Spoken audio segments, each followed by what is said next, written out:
Oligarchy. It's a political system where a small group of individuals are the rulers, usually indirectly through influencing the head of state, but sometimes even directly. People who believe in oligarchy usually think that it's an inescapable and natural structure, and they usually refer to the Pareto principle, which, applied to productivity, says that 20% of the population will be responsible for 80% of the productivity. They also refer to Sturgeon's law, which says that 90% of any selection will be of low quality, and to the iron law of oligarchy, which says that every large organization will inevitably and eventually develop oligarchic tendencies, and that any attempt to get rid of them will only reinforce them. Confederation. It's when a group of regional governments are united under a weak confederal government for some purpose where common action is needed, but they still have equal or more power than it. Confederal governments are usually created by a treaty to face critical issues such as defense from foreign enemies, economic problems, etc. The central government is required to provide support to all of its members, which are still sovereign states.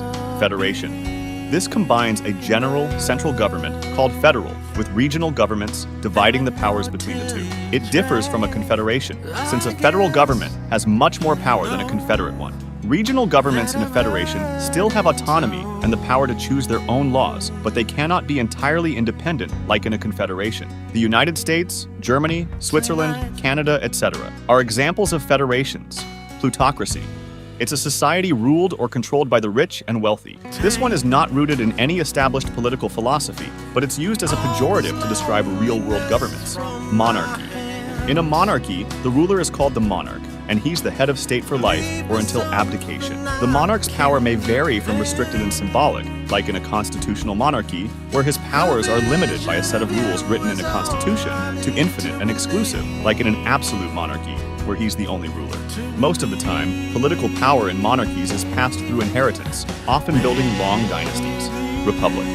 This term represents a state in which political power is given to the public through their representatives, in contrast to monarchy, where the power is centered and hereditary. To be defined as a republic, the representatives may or may not have been elected freely by the general citizenry. In fact, many historical and modern examples of republics choose representatives based on their personal status, with elections having a limited role.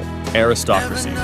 Aristocracy translates from Greek to rule of the best, and it's a government system where political power is concentrated in a really small group of privileged persons, called aristocrats. In ancient Greece, this term was used as a positive alternative to monarchy, where only the best of the citizens, selected through a careful process, could rule the rest of the population. The hereditary rule was abolished unless the ruler's child performed better or had better skills than the rest of society. Some people call oligarchy the corrupted version of aristocracy, since the small group of rulers is not chosen through finding the best members of society, but usually, hereditarily, often among wealthy families with big political power. Authoritarianism. Authoritarianism is a form of government characterized by a strong and usually central power that demands obedience to authority and limited political and civil freedoms. For example, most classic monarchies are a form of authoritarianism. The ruler of an authoritarian country imprisons, censors, and persecutes its opponents. Totalitarianism. It's the extreme of authoritarianism, where all socio-political power is held by the dictator, who controls the national politics and the population's public and private spheres using massive propaganda campaigns through state-controlled mass media. It uses ideology to control the economy, arts, education, morality, culture, and private life. For this reason, it's usually governed by a charismatic dictator with a fixed worldview. Theocracy. In a theocracy, the supreme ruling authorities are thought to be given divine guidance, acting as human intermediaries between God and the rest of the population. A very famous example of this is ancient Egypt, which was ruled by pharaohs who were thought by others to be associated with divinities like Horus and Osiris and acted as intermediaries. Technocracy. Technocracy supports a system of governance in which decision-makers within an area are selected on the basis of their expertise in that given area, particularly with regard to scientific or technical knowledge, and supports the formation of a government of scientists, engineers, urban planners, etc. This term is also sometimes used to describe the idea of approaching social and economic problems through the scientific method. Democracy.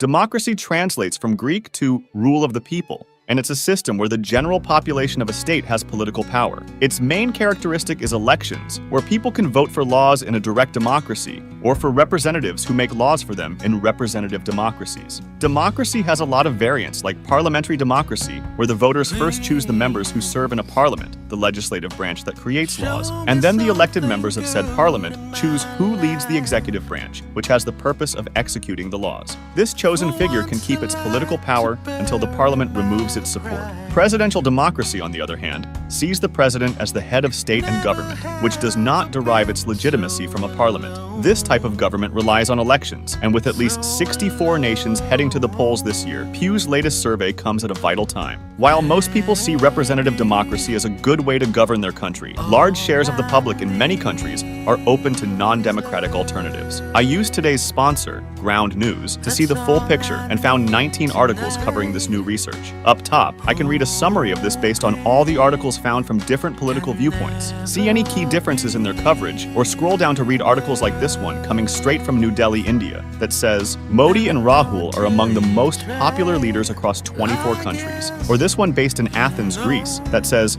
Greeks just want more women and technocrats in politics. One article couldn't possibly fit this many local perspectives, which is why I'm excited to partner with Ground News on this video. Their app and website make diving deeper on any topic much easier by gathering related articles from their network of more than 50,000 global sources to create these story overviews. And looking closer, I also get insight on a source's political lean, reliability rating, and who owns them, so I'm fully aware of which perspective an article's reporting is coming from. I really think their platform makes comparing coverage across the aisle, globe, and against research easier than ever. So go to ground.news/TPE or click the link below, and you'll get 40% off the same plan I use, their unlimited access Vantage plan. Thanks again to Ground News for sponsoring this video. Feudalism. Feudalism was based on the exchange and property of land, where an overlord gave a piece of land to a vassal in exchange for some services or political military support. This is said to have created a pyramidal social structure, where each step of the pyramid gave land to the lower steps. The king and the church, who were at the top of the pyramid, usually had more land than anyone else, while peasants, in exchange for protection, land to work on, and a place to live in, provided the lord with labor or a share of the livestock yielded from his lands. Demarchy.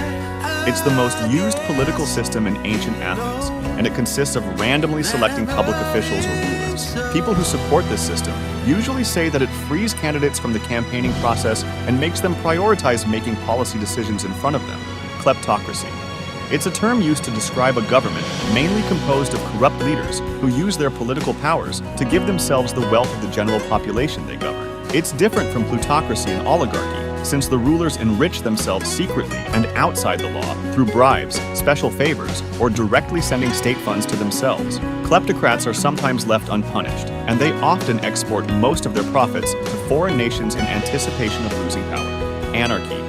An anarchist society has no rulers or authorities, with a focus on freedom. Its main characteristic is the opposition of the state or other centralized government entities, which it considers to be unjust. Anarchists usually advocate for the replacement of the state with stateless societies and voluntary free associations. Corporatocracy. It's a system in which the state intervenes within the economy for the profit of a select number of corporations, especially by squashing their competition through laws, regulations, etc.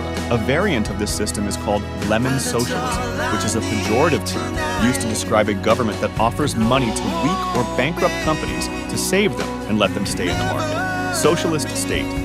This system comes from state socialism, which is an ideology that says that the working class needs to use state power and government policy to establish a socialist economic system where the workers collectively own the means of production. This type of state may vary from a system where the means of production, distribution, and exchange are nationalized or under state ownership to simply one where social values or workers' interests have a priority. Communist state.